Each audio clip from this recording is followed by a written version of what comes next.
Hola Bristol, hola Chile, hola México, hola América Latina, hola a todo el mundo. Con ustedes, Claudio y Becerra, sus podcasteros de confianza. En los Millennials sí hablan de política. Hola a todos y bienvenidos a un nuevo episodio de Los Millennials si hablan de política. Yo soy Becerra Yo soy Claudio. y el día de hoy Claudio tuvo una muy buena idea para el tema del programa.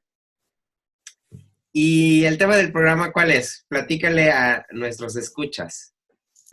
Me interesó hacer un ejercicio de ficción. Ajá. ¿Qué pasaría con nuestros países si es que no hubiera coronavirus?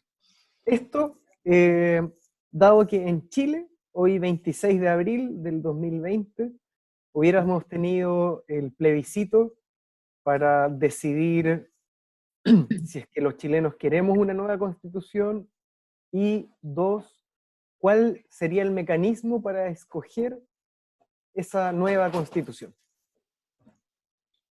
Ajá. Para, para O dar sea, un hoy poco de sería un contexto. día distinto en la historia de Chile del cual es, dadas las condiciones del COVID. Claro, para dar un poco de contexto, el plebiscito se suspendió, se estima que puede ser en octubre, noviembre, pero el tema está en ascuas, y justamente se me ocurrió hablar de esto porque eh, leí unas declaraciones del ministro del Interior, Gonzalo Blumen, en Ministro del que Interior es como el secretario de gobierno. es como el secretario de gobierno en México. O sea, es la Él segunda persona más poderosa es políticamente en el gabinete, ¿no? es la segunda persona más poderosa políticamente en el gabinete. Eh, bueno, Blumel es todo un personaje porque eh, ¿Qué apellido tan inglés?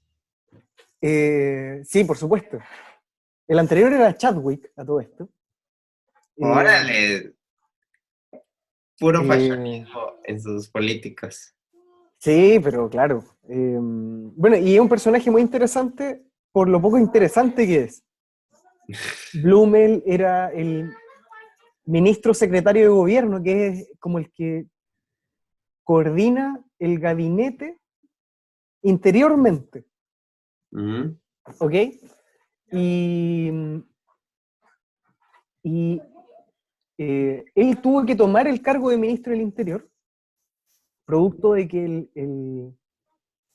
ministro del Interior previo fue acusado constitucionalmente. Y el ministro del Interior previo sí era de entera confianza de Piñera. Ok, Eh, Son primos a todo esto. órale. Entonces Más a que Piñera, confianza. sí, claro, entonces a Piñera le costó mucho despedirlo. Y definitivamente como que no tenía plan B eh, para ¿Y, sucederlo. qué acusación constitucional? Lo que colmó la gota del vaso fue el asesinato de Catrillanca, eh, una persona mapuche que fue deliberadamente asesinada por carabineros. Ok, Y en un inicio intentaron hacer todo un montaje respecto a que básicamente Catrillanca había disparado primero y lisa y llanamente Carabineros había invadido sus tierras y le dispararon por la espalda, wow. Catrillanca arriba de un tractor agrícola, digamos, y le dispararon por la espalda. Y no solo eso, sino que escondieron las grabaciones que ellos llevan. Y todo con argumentos súper burdos, así como que justo se la habían perdido y qué sé yo. Y como el ministro del Interior, además de ser de Interior, es ministro de Seguridad Pública, Claro. Chadwick era el primer encargado respecto a la situación de Carabineros. Y maravillosamente la oposición logró ponerse de acuerdo y lo acusaron constitucionalmente y la acusación se llevó a cabo, digamos. Entonces, Piñera como se adora con Chadwick, bueno, se dice que Chadwick sigue teniendo mucha injerencia en el gobierno, independiente de que ya no sea ministro, digamos. Ujú. Piñera no tenía plan B y su su alternativa era Felipe Ward, que actualmente es el ministro secretario de gobierno, pero Felipe Ward había hecho unas declaraciones, no me acuerdo si misóginas o xenófobas en el 2013, Ujú. y la Secretaría de Comunicaciones se dio cuenta así como una hora antes de proclamarlo. Entonces improvisadamente dijeron, bueno, que Ward se vaya al Ministerio de Secretaría de Gobierno y Blumel asuma de Interior. Entonces Blumel viene de un partido que no es tradicional, que es de centro derecha, que es Evópoli, y definitivamente ni su partido ni él mismo tienen mucha influencia en las directrices de gobierno. Pero, como de todos modos, el ministro del Interior le toca hablar sandeces de vez en cuando para la prensa. Y hoy día justamente él dijo que no están las condiciones sanitarias para hacer el plebiscito, para haber hecho el plebiscito. Y además que mientras no existan, no existen razones para realizarlo aún. Lo cual, como comentábamos nosotros en nuestra reunión de pauta, suena muy sensato, digámoslo. No obstante, para el gobierno de Chile se puede hacer todo. Se puede trabajar, están pensando en que los estudiantes vuelvan a clase. ¿Cuántos son los casos de Chile? Uy, déjame buscarlo porque en el número exacto ya estoy... Yo lo estoy buscando. Creo que van en 5.200, pero no estoy completamente seguro. John Hopkins. Bueno, y entonces, claro. 12.860. ¡Wow! 12.860, número de fallecidos 180.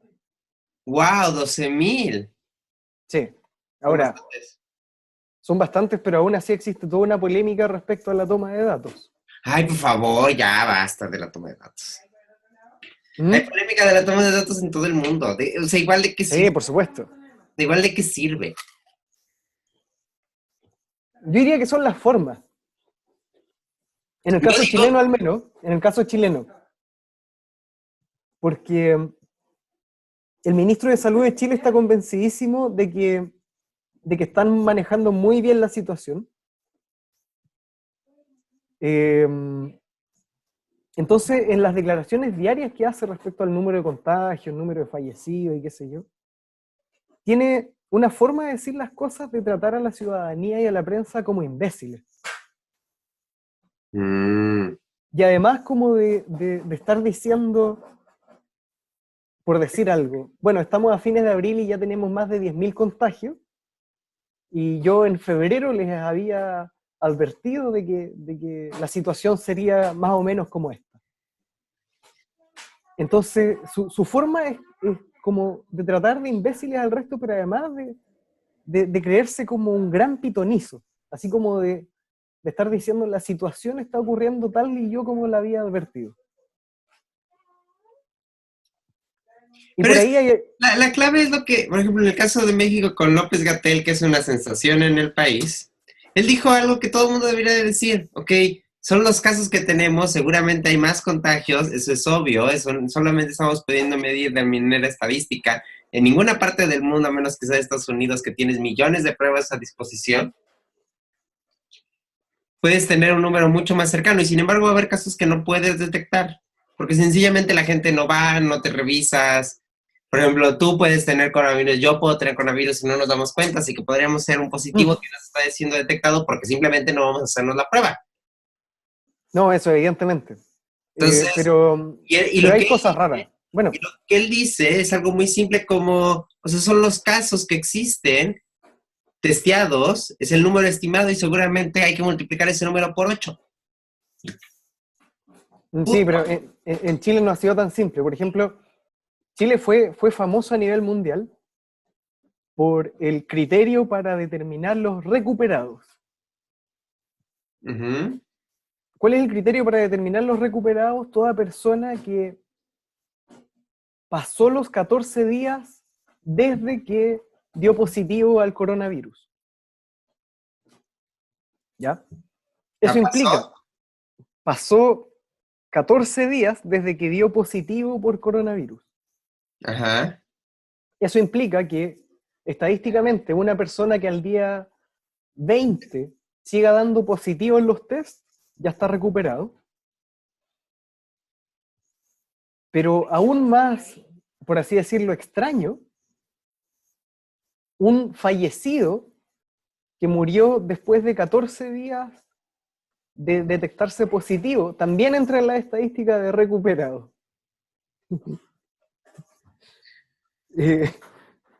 Entonces, ese son el tipo de rareza respecto a la toma de datos.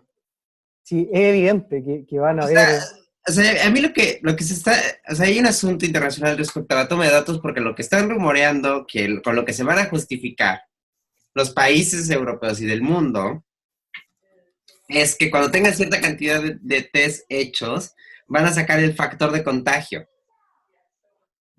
Y van a hacer un cálculo de factor de contagio de cuántos son contagiados y cuánto equivale eso por distribución del virus. Y cuando sea menos de 1, ellos van a decir, ok, la tasa de contagio es mucho menor, ya podemos salir.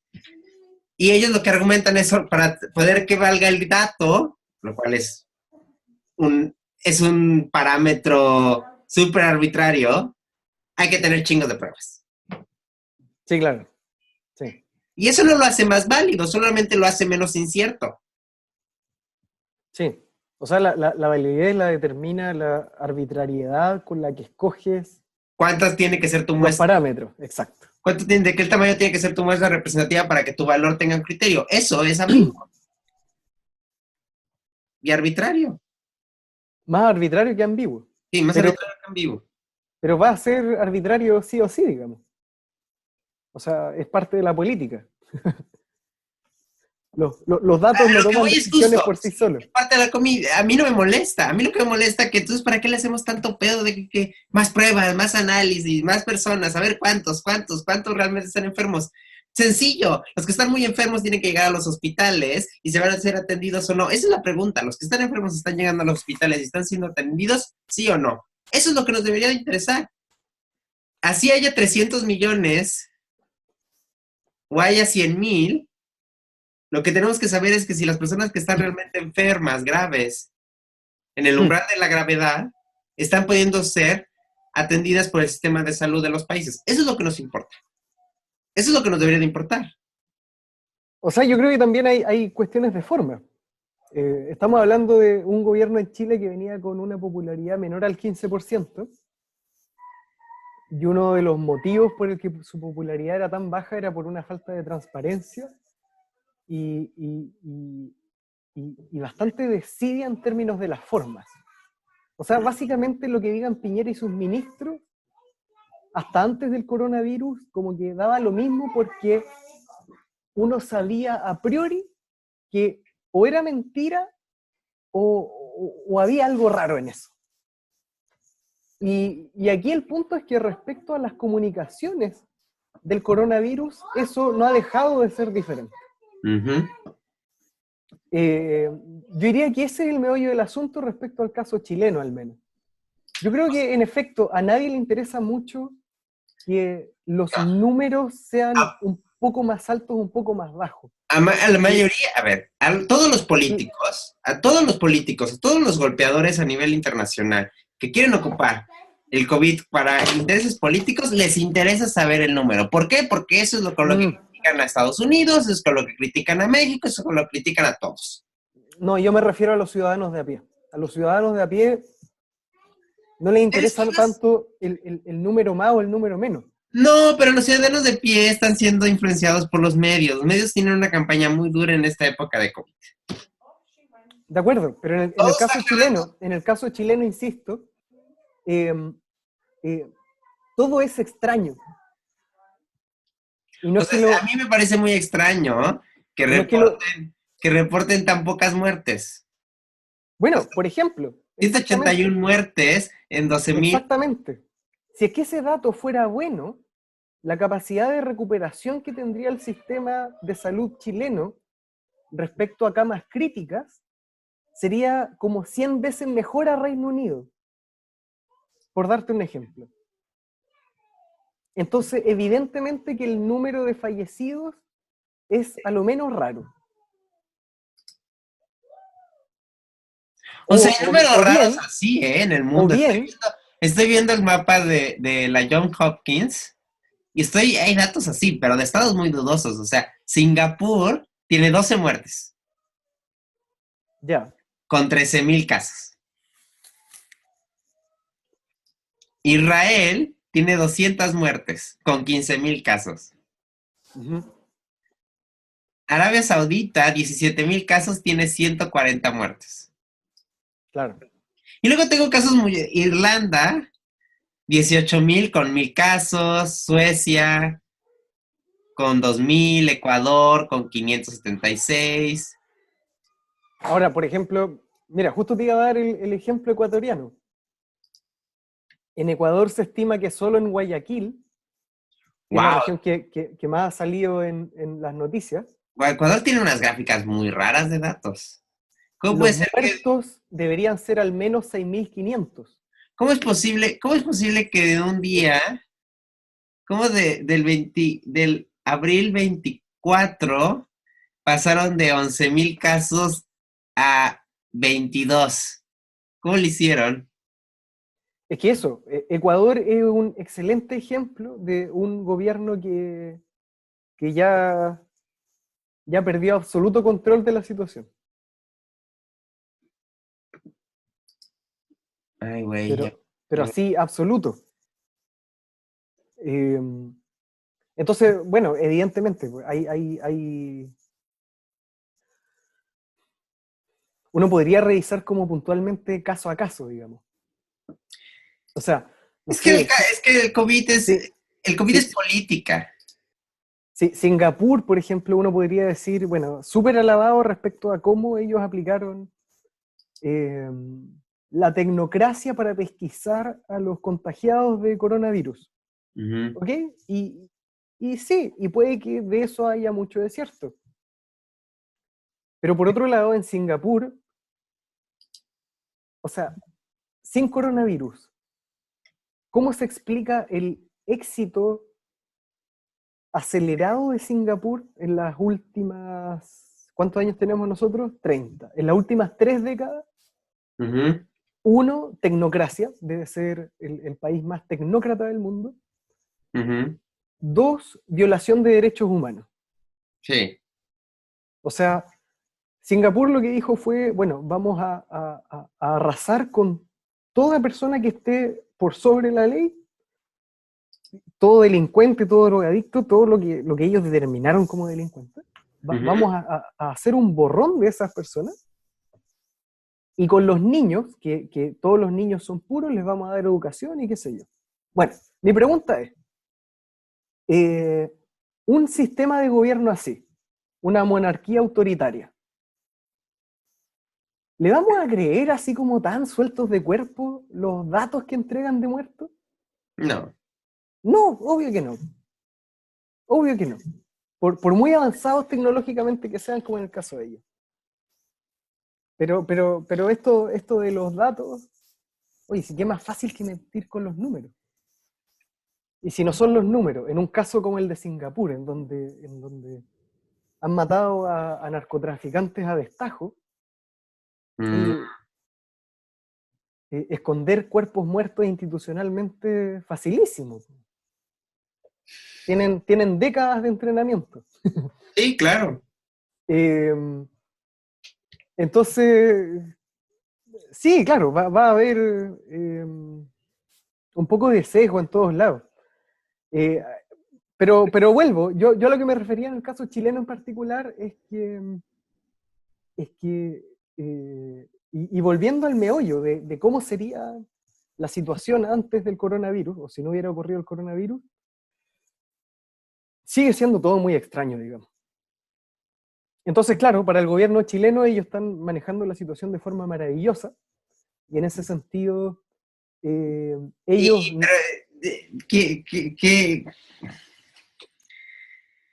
nadie les puede creer.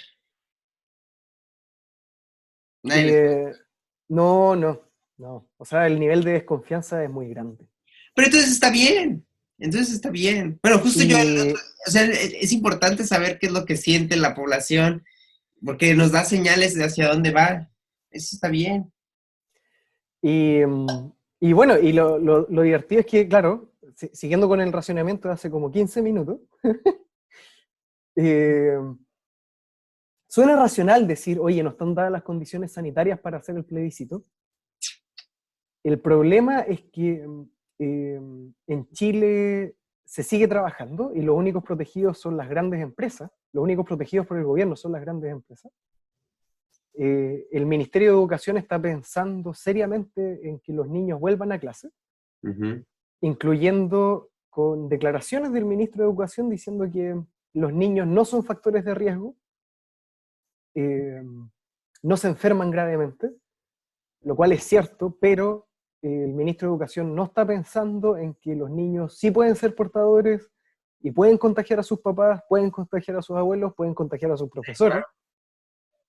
Eh, entonces, como que todo puede funcionar normalmente, excepto hacer filas para un plebiscito. O sea, Porque no, es que el porque gran problema del gobierno es la incongruencia. La incongruencia que tiene tu gobierno es brutal. sí, Y lo neoliberal que es brutal. O sea, justo todo lo que le critican a Andrés Manuel es justo lo que tu gobierno está haciendo. Apoyar a las grandes empresas, no darle dinero a las personas que no tienen recursos, el no ser congruente respecto a qué mantener la sana distancia. En el caso de México es todos deben de dejar de trabajar. El gobierno le está distribuyendo dinero a los negocios informales y a las personas que no tienen empleo. A las empresas no se les está dando ningún tipo de apoyo, solamente se les está favoreciendo con créditos que tienen que solicitar y van a tener que ok. pagar. Y a las grandes empresas no hay nada, cero. Mira, qué interesante, porque el caso chileno casi suena inverso. Oh, ajá, a mí también Por me suena ejemplo, inverso. Por ejemplo, el apoyo que le dio el gobierno a las personas fue un bono de 50.000 pesos, que son, ¿cuántos? 50 libras, unos $70, Uh-huh. de 50.000 pesos, y la capitalización del Banco Estado. Es decir, para el gobierno, el gran salvataje para las personas es que ellos pidan créditos bancarios para salvaguardar su situación y que en el fondo sigan aún más endeudados Uh-huh. después de la coyuntura del coronavirus o durante la coyuntura del coronavirus. Sí. Eh, y como te decía antes en nuestra super reunión de pauta, en cambio, crearon una ley express llamada de protección de empleo, la cual, Que no protege el empleo, por cierto, que de que acuerdo no con protege el empleo, que no protege el empleo. la cual, Es según las demagógica. mismas declaraciones de la ministra del Trabajo, iba a servir o iba a estar enfocada a las pymes en función de que no quebraran muchas empresas, pero resulta que quienes más se han acogido a la ley de protección de empleo son las grandes empresas. ¿Y qué ocurre con los trabajadores? Que una vez que son cesados, pueden cobrar su sueldo a partir del seguro de cesantía, pero solo por 3 meses, sueldo que es solo equivalente al 100% en el primer mes, y que más encima, los servicios en línea no están funcionando, entonces los trabajadores tienen que ir a las sedes de la Uh-huh. institución ¿Ves? donde se cobra el seguro de cesantía. Esa es la incongruencia. En México ninguno de los trámites que se están haciendo se hacen en persona. Todo se hace vía el internet. Todo se está haciendo en línea o llamadas, pero no se está haciendo nada en presencial. Claro, es mantener la congruencia, pero luego también ahí está el asunto.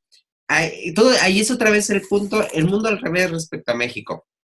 En México, empleador que despida a sus trabajadores, se le está haciendo un proceso para que no caduque la queja. Comúnmente uno tiene 2 meses para poner la queja de despido injustificado. Bueno, están Ujú. ampliando para que alcance, para que después de eso puedan los trabajadores quejarse. con el patrón que los despidió injustificadamente. Además, hay servicios de de líneas telefónicas para reportar casos de despidos injustificados, casos de incluso, por ejemplo, o sea, un paso más. El gobierno está siendo tan duro incluso con las empresas de supermercados cuando suben los precios de productos que no deben de subir los precios, los están yendo a abrir proceso por subida de precios injustificados. Entonces, esto está realmente defendiendo, es lo que yo he estado diciendo. Ok, en esta crisis es una crisis económica brutal y alguien va a tener que pagar. O sea, el asunto es que ante el planeta que está produciendo una menor cantidad de ingresos, hay una menor cantidad de dinero y por lo tanto alguien tiene que pagar ese dinero. La cosa es que ante las crisis, ¿quién va a ser la población que va a pagar? Los que sistemáticamente han sido ignorados por el sistema, que era lo de que siempre, por ejemplo, en México pasó algo muy similar a final en el 94, que se llamaba el FOBAPROA, que es que los bancos entraron en una crisis muy grande en México y el gobierno rescató a la industria del crédito y esa deuda, la deuda del FOBAPROA, la seguimos pagando hasta el día de hoy en México. ¿Quiénes? Los mexicanos. Los mexicanos. Y se volvió una deuda que era deuda privada, la absorbió el gobierno y la hizo pública. Sí. ¿Tú has leído sobre el caso portugués? No, ¿cuál caso portugués? Porque alrededor de los 80, 90 como que hubo muchas crisis bancarias alrededor de todo el mundo. En Chile sucedió el 82 y la dictadura también protegió a los bancos para que no quebraran y justamente le hizo deuda pública. Bueno, en Portugal dijeron, ya, vamos a estar inmersos en una crisis económica fuerte. Recuerden los señores banqueros que nosotros los rescatamos décadas atrás. Así que ahora es su turno de devolverle la mano al Estado y a los ciudadanos.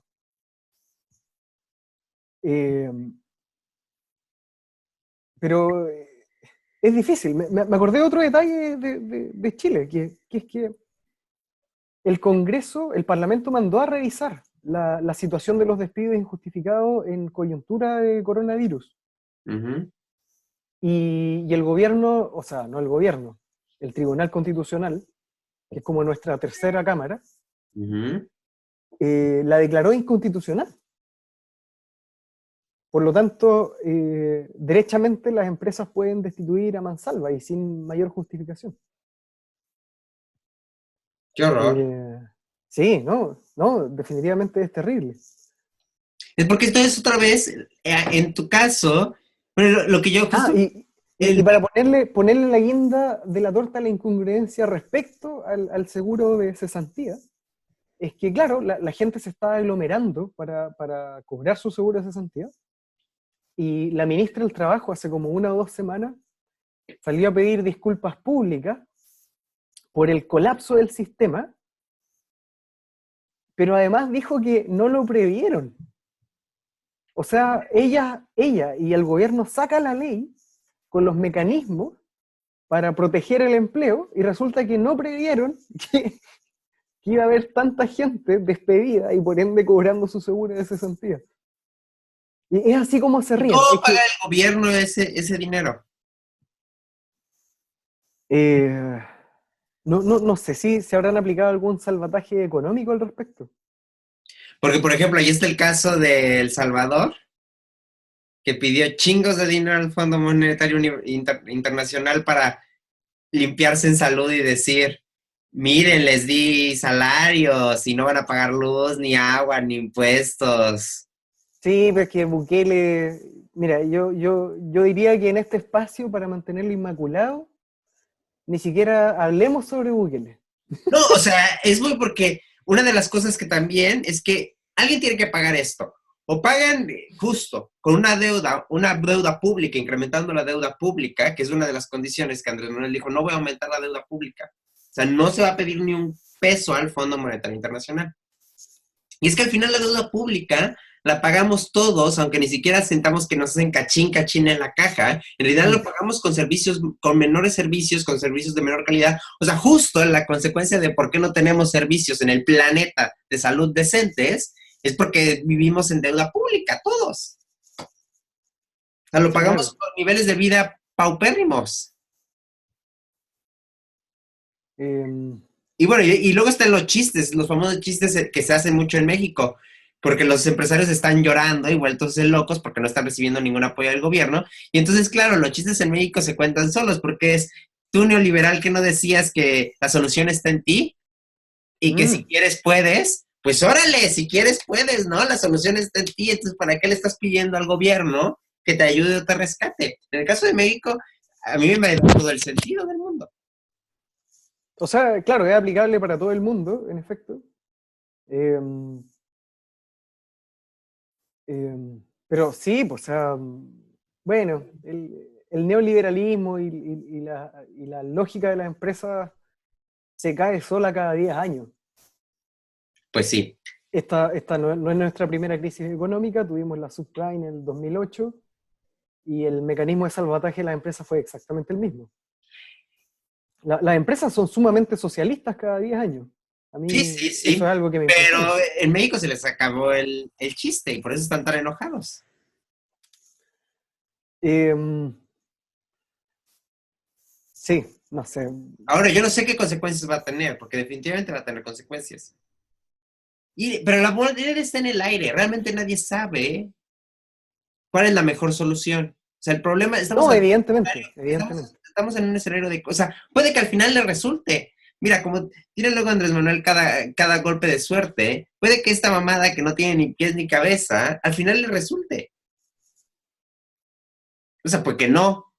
Pero pues, también puede ser que no te... O sea, ¿de qué servía rescatar a las empresas si antes de que empezara el COVID, la crisis del COVID en marzo, en México empezó tarde, en Cancún ya estaban corriendo a todos sus empleados, o sea, todos los Mm. hoteleros?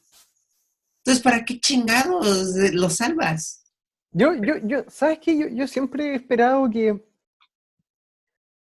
em, a los economistas les gusta hablar de externalidades, que es como este concepto de solidario de los bienes que creas sin querer crearlos. Mm. Entonces, por ejemplo, desde una perspectiva súper economicista, un profesor hace clases para recibir un sueldo, pero las externalidades que genera en los conocimientos de todos sus estudiantes son enormes. Y a mí me encantaría que, o sea, como que este concepto de externalidad positiva es como simplemente solidaridad o humanidad, digamos. No hay para qué ni siquiera ponerle un nombre. A mí me encantaría que los economistas liberales y neoliberales alguna vez hicieran el ejercicio de estimar cuáles son las externalidades positivas de las grandes empresas. Eh, yo diría que son muy escasas. Ujú. Es complicada. Yo diría que son muy Sacarle... escasas eh, porque uno conoce a los grandes dueños de las empresas y uno puede hablar de danzas de millones. Eh, pero ¿cuál es el bienestar que generan, además de entregarle sueldo No, y a sus además creen que trabajadores? o sea, además en el imperativo de la mente, desde el más pequeño empresa, desde los más pequeños empresarios hasta los grandes, está ay, les estoy haciendo un favor al pagarles el sueldo. Claro, O sea, ni claro. siquiera tienen la construcción en la cabeza de que parte de su fortuna, buena parte de ella, es un trabajo que ellos se lo ganaron y es algo que ellos tienen que recibir. Bueno, ahora en la crisis actual del COVID, resulta que desde un enfoque neoliberal, la riqueza la producen los grandes empresarios, y resulta que los empresarios están urgidísimos porque sus trabajadores no se queden en las casas.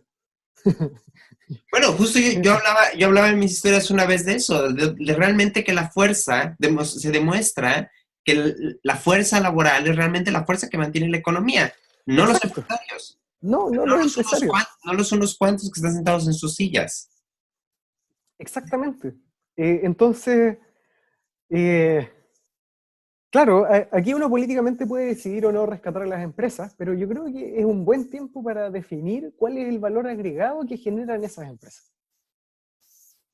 Y quiénes son los verdaderos productores de la riqueza. Ahora, Hay un montón de memes al respecto, oye, de cómo le estamos pagando a los trabajadores esenciales. Digo, pagándole regularmente, no en esta coyuntura de coronavirus. ujú. O sea, hay un montón de trabajadores que realizan servicios tremendamente importantes para toda la sociedad que en estas coyunturas no pueden dejar de trabajar. Y Sí, pregunto, transportistas, distribución, choferes. basureros, choferes, agricultores, ganaderos, oye, ¿y son los sueldos más altos? Por supuesto. Entonces, ese tipo de cosas yo creo que es tiempo de cuestionársela.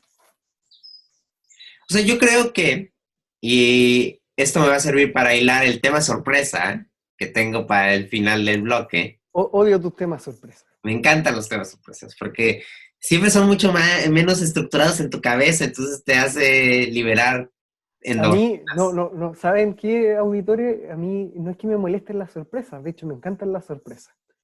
A mí lo que me molesta de este maldito bloque de sorpresa es el desequilibrio de poder, porque resulta que la sorpresa, Tú puedes traer a la mesa, tú no puedes traer a la mesa el tema sorpresa, pero a ti nunca se te ocurre el tema sorpresa. oye, porque las reuniones de pauta las pido yo, po, weón. Sí, pero pues es que si no se le quita la magia. Es que tú te vuelves muy cuadrado luego cuando ya estructuras el tema. Y, Pero entonces, el sí, tema eso, sorpresa. Pero el tema sorpresa tiene, pero además deberías de agradecer el buen ritmo que tengo de la plática porque sé que el tema sorpresa está hilado con lo que acabas de decir, que ya se me olvida, por cierto, pero está ligado. ya, maravilloso. El Bueno, tema, pero, el tema sorpresa radica en esto. Tú a decías ver, algo así, tenemos que repensar varias cosas en este escenario. Y yo estaba platicando en varias ocasiones con diferentes personas el asunto de la ansiedad, y también contigo, de hecho, ayer, la ansiedad que está generando el estar encerrado.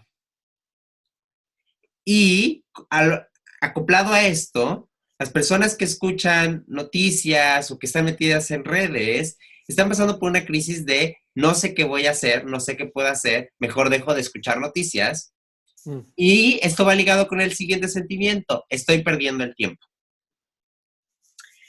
Este asunto de que estamos tan alineados al sistema es el mismo presentimiento de sentir que estamos perdiendo el tiempo. sí, en parte sí.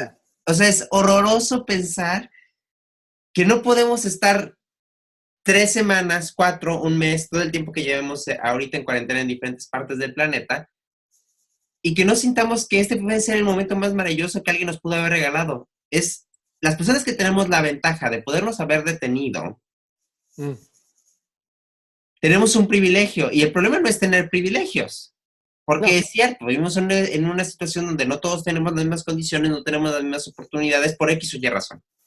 Lo más grave es que no queramos hacer nada con ese privilegio. ¿Qué podemos hacer? La forma de darnos cuenta que qué podemos hacer es que el mismo tiempo de invertirnos en nosotros mismos puede ser que ayude a muchas personas sin darnos cuenta. Es decir, hay una corriente del pensamiento que cree que solamente las grandes decisiones o los grandes que tienen puestos de poder importante pueden cambiar el planeta. Hay otros, que por lo menos yo soy de los que me considero de ese estilo, que las pequeñas acciones pueden hacer grandes cambios sin darnos cuenta.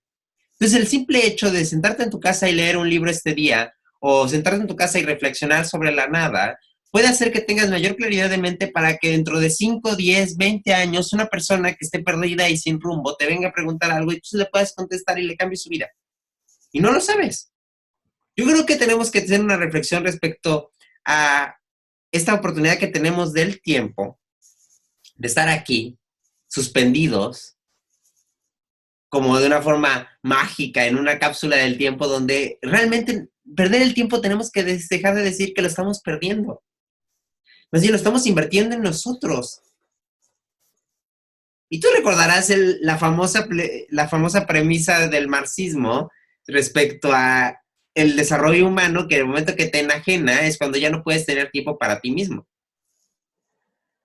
La máxima estructura del enajenamiento es cuando ya perdiste cualquier rumbo respecto a invertir en ti mismo.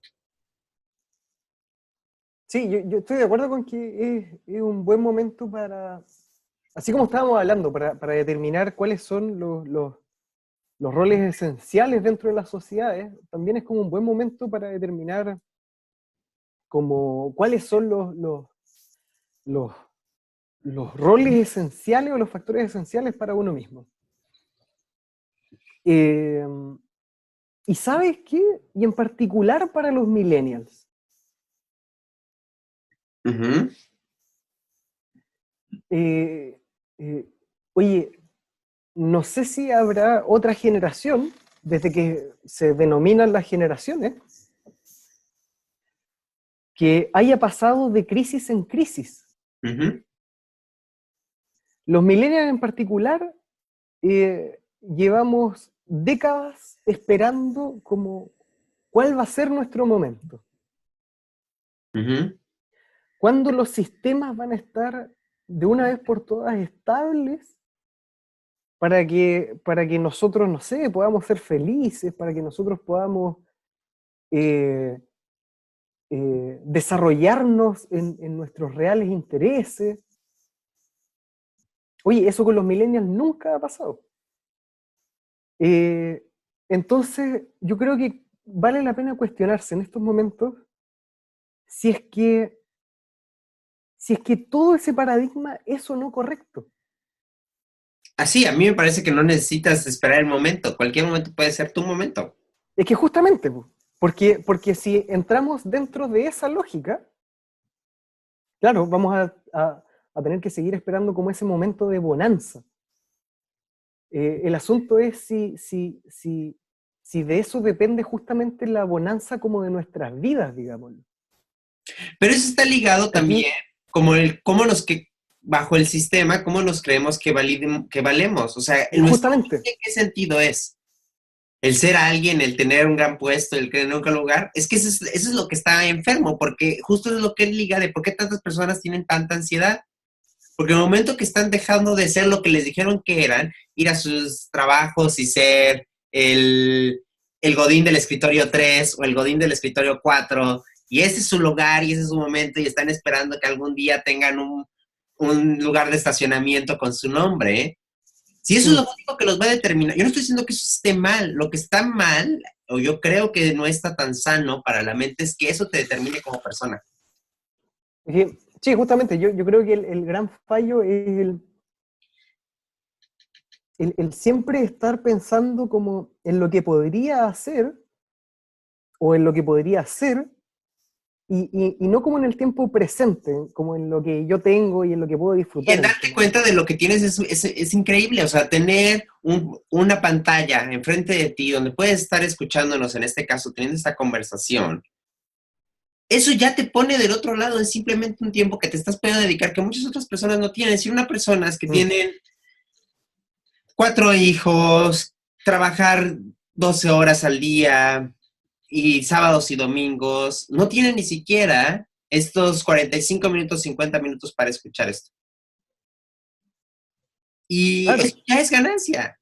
Eso ya es que estás haciendo algo distinto y que es algo para ti. A mí me parece que eso deberíamos de ser mucho más conscientes de lo mucho y tan importante que es poder tener alimento, comida, leer, Sí. escuchar música, internet. Eso es la base del disfrute de videojuegos. Todo eso son cosas mucho más simples y son cosas que deberíamos de buscar con mucho más ahínco que simplemente hundirnos en la preocupación que el mismo sistema nos está obligando a tener. Sí, hay como todo un cuadro de expectativas. Bueno, uno puede hablar como de escenarios reales, pero a mí hay un meme que me ha gustado mucho y respecto a los memes uno puede caricaturizar y hablar en un lenguaje más sencillo, que es de que dice que Isaac Newton pudo construir su su mecánica clásica estando encerrado, no me Mm. acuerdo por qué cosa. Y yo pensaba, pero mira qué cosa más estúpida. Porque uno, por un lado, descontextualiza absolutamente al sujeto dentro de su espacio-tiempo. Ujú. Eh, o sea, no le podemos estar diciendo a todos los jóvenes o a todas las Que personas que tienen aspiren redes a ser Isaac sociales, Newton y que si no que estás construyendo la teoría de la mecánica clásica, eres un imbécil. exacto, exacto. Eh, O sea, ¿qué te haría o sea, feliz? ¿qué les pasa? ¿Qué les pasa, Igual, digamos? ¿quién diría que, o sea, quién le preguntó a Isaac Newton si él era feliz construyendo la teoría de la mecánica clásica? Tal vez fue el hombre más desdichado porque se torturó durante años escribiendo una mamada que en su época a lo mejor nadie entendió, nadie le dio el reconocimiento y murió jodido y invirtiendo su vida durante 2, 3 años escribiendo una mamada. Tal vez sí fue feliz, tal vez no lo sé. Tal vez fue feliz porque podía ir cada tarde a tomar el té con su mujer. Bueno, estamos hablando de un maldito burgués que más encima, después de 5 o 10 años de hacer ciencia, lo obnubiló la alta política y se dedicó a destruir a todos sus contendientes. Pero bueno, más allá de eso, o estas cosas así como de, oh, es tiempo de construir tu nueva rutina fit en casa. Y, y te dicen que es como el tiempo de estar más saludable y de no sé qué. Oye, por favor, dejen a las personas en paz, weón. Bueno, es el mismo sentido, De- bueno, ahí de- en una conversación privada de nosotros, yo le dije a Flor, ¿qué es eso del challenge? ¿Cuál es el objetivo de un challenge? Es tener que ponerte a prueba de algo. ¿Por qué? Si yo puedo vivir mi vida tranquila sin tener que desafiarme. Yo soy muy feliz en no desafiándome, ni desafiando mis límites, ni desafiando mis capacidades, ni haciendo cosas más allá de las que quiero hacer. No tengo necesidad de hacerlo. Y yo creo que todos deberíamos empezar a darnos cuenta que no tenemos necesidad de nada, más Mm, que con nosotros mismos. Y sí, de valorar acuerdo. realmente lo que tenemos. Sí. Yo creo que las expectativas nos tienen enfermos. Así como, bueno, lo que hablábamos y que debe estar pasando en un montón de trabajo, de que en nuestro sector la gente más joven está realmente enferma porque no sabe qué hacer y como que no pueden entender de que, oye, que la mayoría de las cosas no se pueden hacer y no se pueden hacer y punto, digamos. Y tiene que ver con esto como que, oh, yo el 2020 esperaba escribir tales cosas y tener tales resultados y tener estos avances y no sé qué. Y al ver que sus expectativas no se cumplen, oye, entran en una histeria salvaje. Ujú, Y ujú. ni siquiera pueden ponderar de que en estos momentos las expectativas no se están cumpliendo por una pandemia que ha matado a no sé cuántas decenas de miles de personas. Eh, entonces, esas expectativas, oye, enceguecen, pero da lo mismo que pongan a la gente ciega, las enferman. Sí, Eh, literalmente, digamos, no estoy exagerando. sí, yo creo que, Eh, y yo creo que hay que ser muy empáticos. Por eso yo invitaba justo en mis historias esta semana a que nos diéramos cuenta de que nos demos chance primero que a lo mejor nos sintamos agobiados por la información, porque la información a veces es mucha y luego nos sentimos, pero que cuando en el momento que nos sentamos que no podemos hacer nada respecto al mundo, para las personas que son más conscientes, a lo mejor les agobia mucho el ver noticias y saber que no pueden hacer nada, mm, pues darse cuenta que a lo mejor lo que están haciendo es ya hacer algo, o simplemente el tratar de ver con otra vida, otra perspectiva la vida, ya es hacer algo, ya es cambiar el paradigma. Y sí, yo creo que con eso basta. justo esta semana conversábamos con unos amigos y uno de ellos decía de que a la altura de diciembre, es decir, antes del coronavirus, pero en pleno desarrollo del estallido social en Chile, Ujú. como que el exceso de empatía lo estaba enfermando. Y el cuadro que él contaba era como lo que tú estás diciendo, es decir, ver las noticias y sentir de que no podía hacer nada. Y yo creo que en parte eso está bien, porque eh, como tú dices, estar consciente del entorno ya es un gran paso. Ujú. Em, El darte un tiempo y- de reflexionar y parar, ya estás un lado más de lo que otras personas ni mm, siquiera tienen la oportunidad de hacerlo. sí, sí. O peor aún, o de personas que tienen la oportunidad de hacerlo Y no lo hacen. y que no lo hacen. Em, entonces, sí, estoy de acuerdo. Yo creo que mientras se pueda, esta es una gran oportunidad eh, para, como dirías tú, ver las cosas con perspectiva y hacer una gran lista de prioridades, en el sentido de que en tiempos así de críticos, hay cosas que realmente necesitamos, pero otras que parece que no. Otros que realmente no. Lo que, mi consejo de oro que voy a dar públicamente, y ya voy a perder toda la magia, es esa. Haz una lista respecto en el peor escenario, ¿qué sería lo más grave que te pasara? Mm, Y realmente, ¿qué es lo más grave que te puede pasar? mm, Y te vas a dar cuenta, si haces una lista realmente honesta, que en el peor escenario lo más grave que te puede pasar no es tan grave. O mm, sea, que en tu primera visita a las cosas vas a primero a decir, no, es que en el peor escenario lo más grave que puede pasar es que no me titule. mm. ¿Qué tan grave es eso realmente? Hay cientos de personas en el planeta que no se titulan y viven la vida, tienen dinero, se sustentan, generan una familia, una casa y un hogar. Eso no ni siquiera es lo más grave. En el peor Sí, escenario, lo más grave es que te contagies y te mueras. Eso es realmente lo más grave. En el peor escenario. Entonces, sí. pongamos perspectiva. Como este famoso chiste de Harry Potter cuando habla Hermione y dice, no, lo más grave es que podemos morir. O peor aún, que nos expulsen. Hermione es la personificación de las personas que no ordenan bien sus prioridades porque están enajenados en un sistema educacional, laboral, comercial. O sea, para ella era más grave que lo expulsaran de Hogwarts que morir. Entonces, eso es dar perspectiva. Sí, y mientras se pueda, es un buen momento para hacerlo. Ok, Un muy buen momento. entonces, ya pasamos del tiempo, como siempre, Sí, pero yo creo que hicimos un buen cierre, digamos. pero ahora tienes que decirle al público qué es lo que planeamos para la próxima semana. O sea, pero ya es seguro, porque luego, porque conmigo no fue tan seguro. Mose nunca pude quedar con ella. Eh, yo diría que en este caso tampoco es 100% seguro, pero me tengo fe, bueno, no como ahora, pero me tengo fe a que si yo le insisto, en algún momento me va a decir que sí, hagámoslo.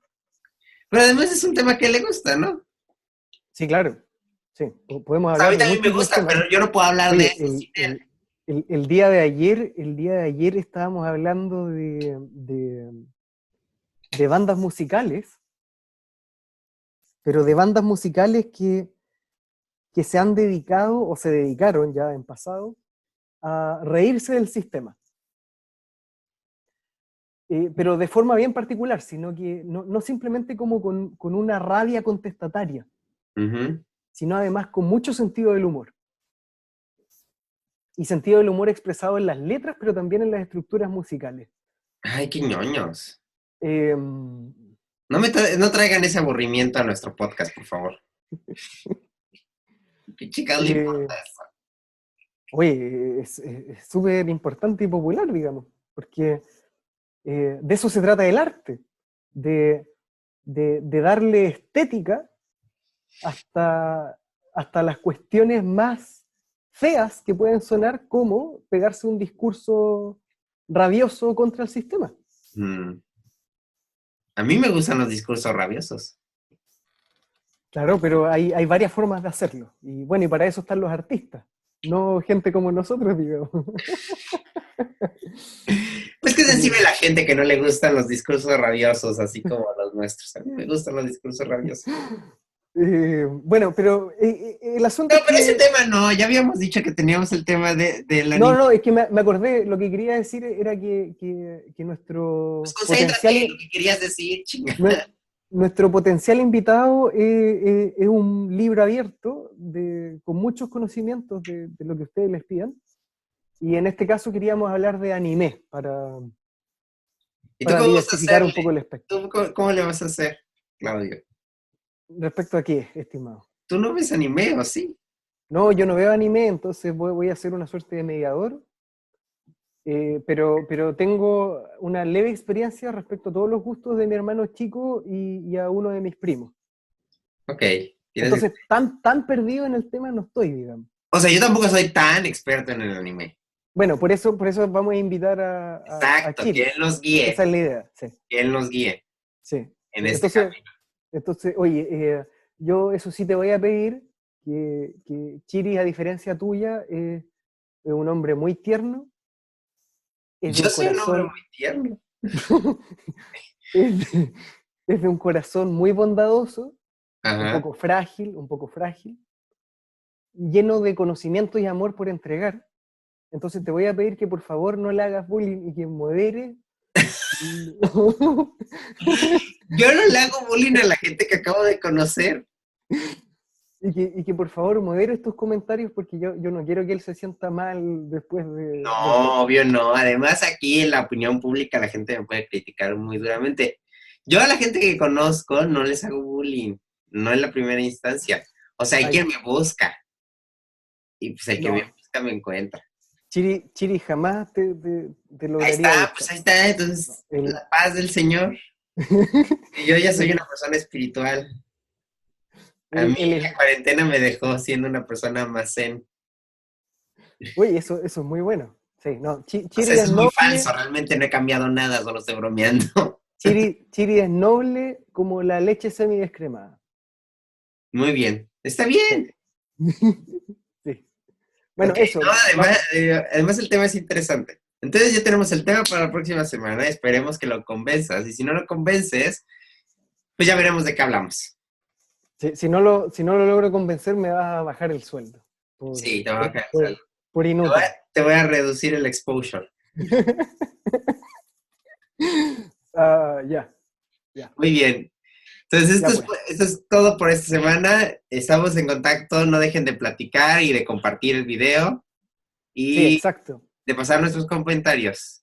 Pasarnos Sí. comentarios de lo que opinan. Chao. Chao.